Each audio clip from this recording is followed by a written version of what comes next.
History loves art, but it does not always remember the artists. Museums preserve paintings, restore canvases, and protect frames behind glass. Yet behind many of those masterpieces hang stories that were never framed, never celebrated, and never spoken aloud. Stories of artists whose names faded while their work survived.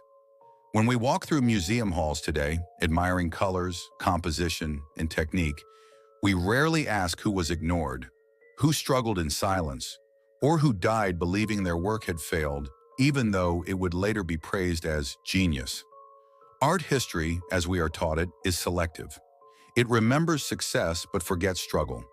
It remembers recognition but erases rejection. And it celebrates brilliance only after time has made it safe to do so. Behind countless famous artworks lie forgotten lives, marked not by glory, but by invisibility, by years of working without acknowledgement, by talent dismissed as unimportant, inappropriate, or inconvenient for the time in which it existed.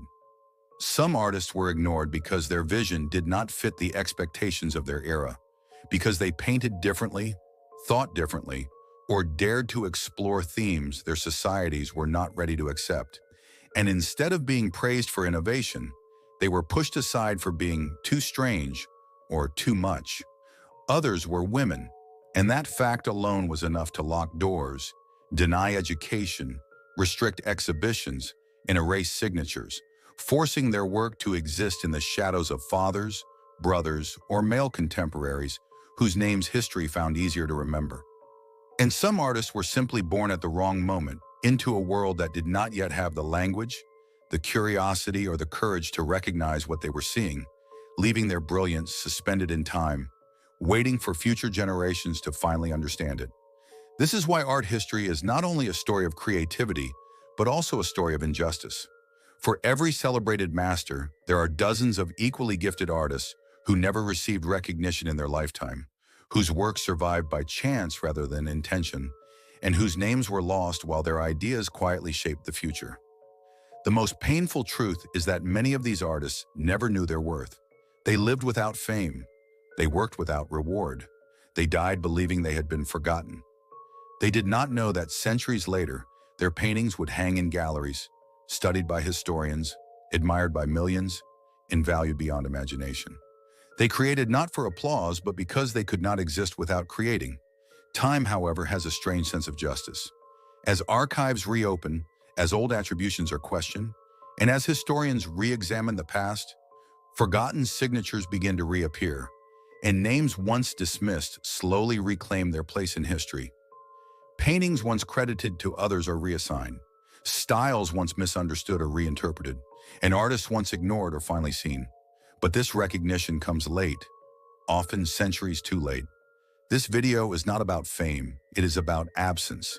It is about the artists who shaped art history without ever being acknowledged by it, whose influence outlived their names, and whose value was only recognized when it no longer mattered to them personally. These are the painters whose greatness was delayed by time, by prejudice, and by silence.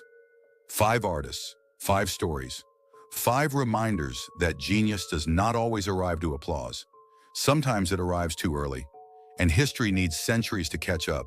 Artemisia Gentileschi was born into a world that admired art, but distrusted women who created it. In the early 17th century, painting was not simply a profession. It was power, status, and voice, and women were rarely allowed to possess any of the three. Artemisia, however, did not ask for permission. From a young age, her talent was undeniable. She learned in her father's workshop, surrounded by pigments, canvases, and expectations, that she would never be more than an assistant, never more than a curiosity. Yet her brush spoke with confidence. Her figures were not passive. They were strong, alert, confrontational. Even early in her career, Artemisia painted women not as decorations, but as agents of action. Her life changed violently in her teens when she was assaulted by a fellow artist. What followed was not justice, but humiliation. In court, Artemisia was tortured to prove she was telling the truth, while the man who harmed her faced little consequence. This experience did not break her. It sharpened her. After the trial, Artemisia's art transformed. Her canvases filled with powerful biblical women, Judith, Susanna, Cleopatra, not as victims, but as figures who resisted, fought back, and survived. Her most famous works are intense, physical, and unapologetic, depicting female strength with a realism that unsettled her contemporaries. This was not subtle rebellion, it was visual defiance. Despite her mastery, Artemisia was rarely discussed as an equal. For centuries, her paintings were attributed to her father or dismissed as emotional reactions rather than deliberate artistic choices. Her skill was questioned, her intent was minimized, her legacy was diluted. She was remembered not for her genius, but for her trauma. And yet Artemisia succeeded where few women could. She worked independently. She secured powerful patrons. She became the first woman admitted to the Accademia delle Arti del Disegno in Florence. Still, recognition remained fragile. After her death, her name slowly faded. Her paintings survived. She did not. It was only in the 20th century that art historians began to look again, to separate her work from her father's shadow, and to recognize what had always been visible on the canvas.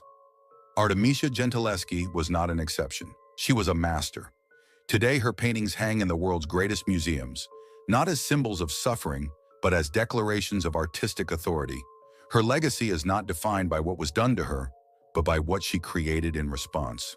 Artemisia Gentileschi did not ask history to listen. She forced it to.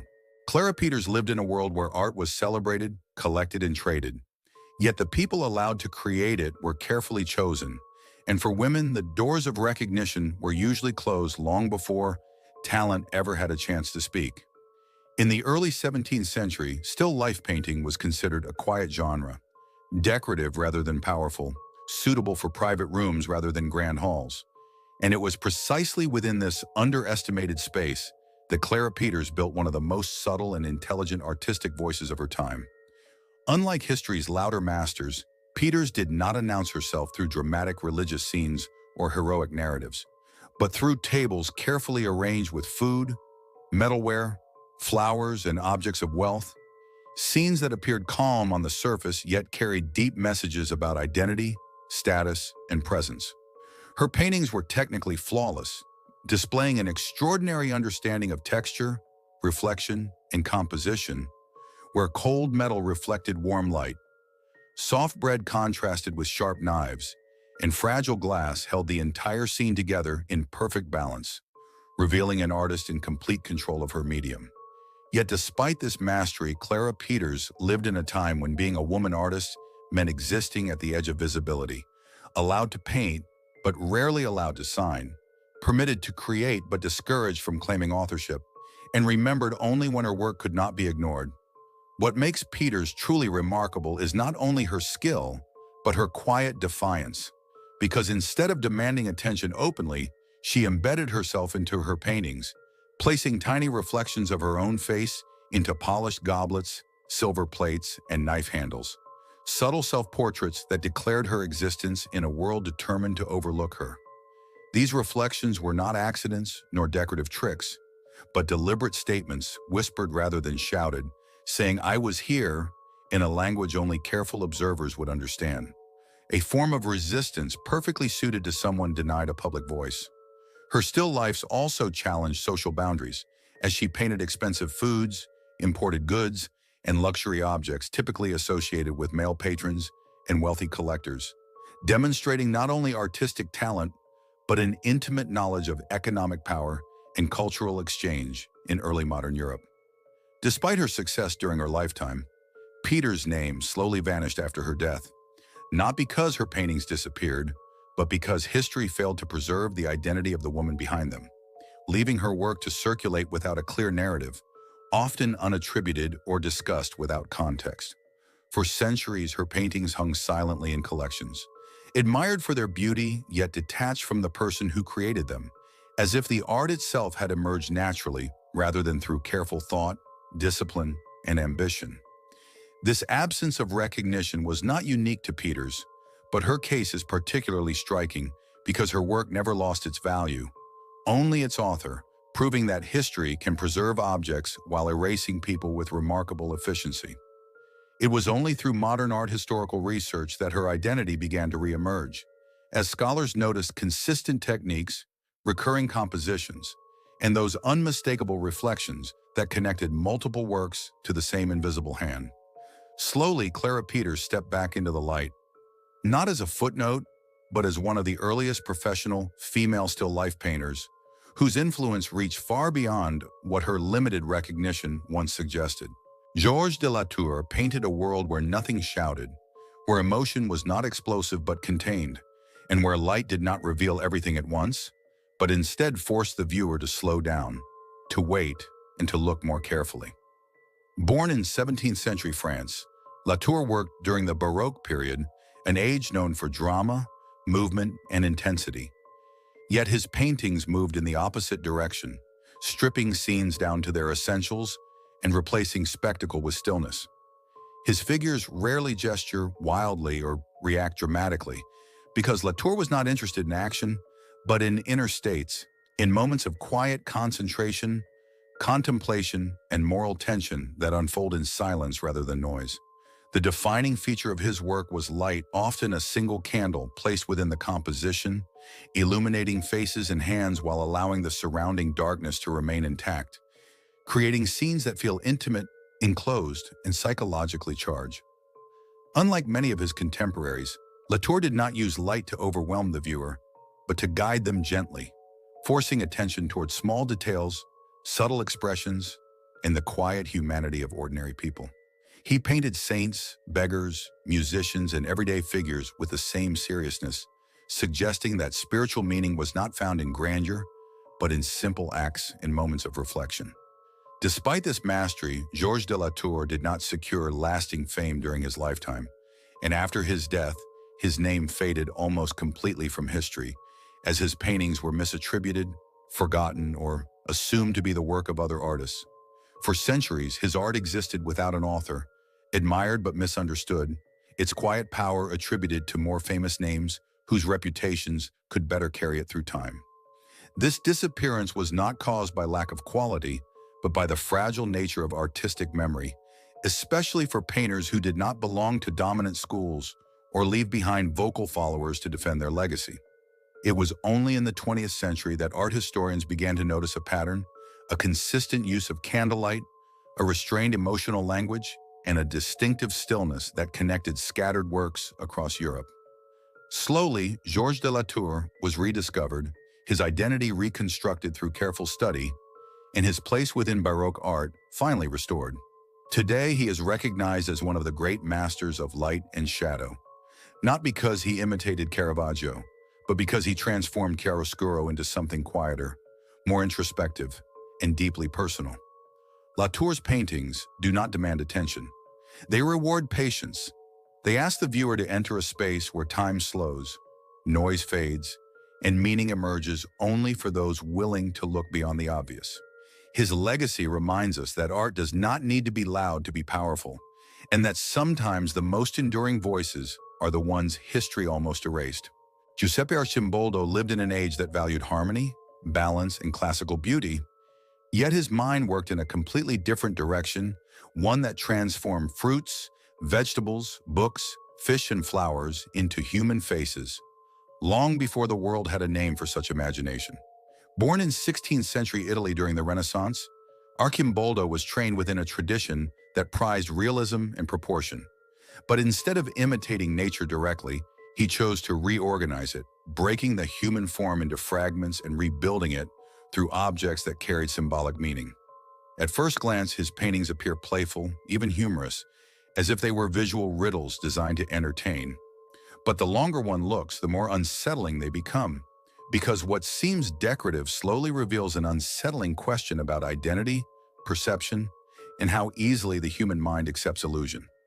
Arcimboldo's composite portraits were not random, because every object was chosen carefully, with fruits representing seasons, books symbolizing intellect, fish and sea creatures forming aquatic identities, and flowers shaping youthful faces, turning his paintings into coded systems rather than visual jokes. Despite this complexity, Arcimboldo's work was rarely taken seriously after his death, because art history favored painters who followed recognizable paths, while his style appeared too strange, too eccentric, and too difficult to categorize within traditional narratives. For centuries, Arcimboldo was treated as a curiosity rather than a master, his paintings discussed as oddities rather than profound experiments, as if originality itself had disqualified him from serious recognition.